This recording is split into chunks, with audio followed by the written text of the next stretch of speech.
tireless fighters for our revolution once said of our struggle, it does not take a majority to prevail, but rather an irate, tireless minority keen on setting brush fires of freedom in the minds of men. That is why we hold these rallies, and that is why we are going to repeal this horrible unconstitutional bill. We look to history, and what history shows us is that when a corrupt leader seeks to limit your rights, they do it in the dead of night, without public discourse, and they do it using threats and intimidation. The governor bypassed all ethics and bypassed all procedure in order to get what he wanted. And like a child, he wanted it his way, and he wanted it now. I voted against this bill, and I am proud that one of the first votes I ever cast was to stand with our Constitution and all of you. Please,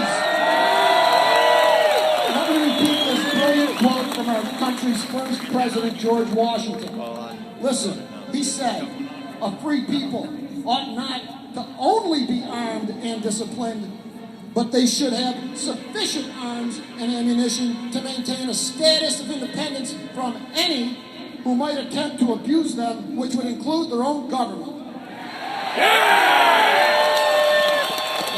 The Second Amendment is very clear. The founding fathers made their intentions very clear, and I'll repeat the words exactly so that I am very clear to those who voted for the law.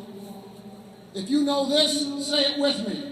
The right of the people to keep and bear arms shall not be infringed. Thank you very much. God bless you. Thank you, everybody. Great news. Hey, did you see the sun came out for a minute?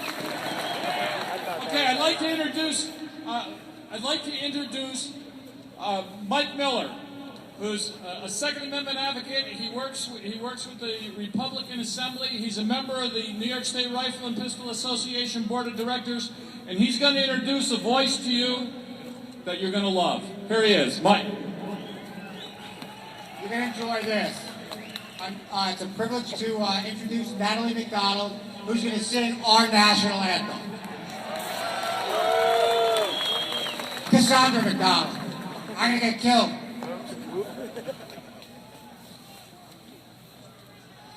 Oh, so can you see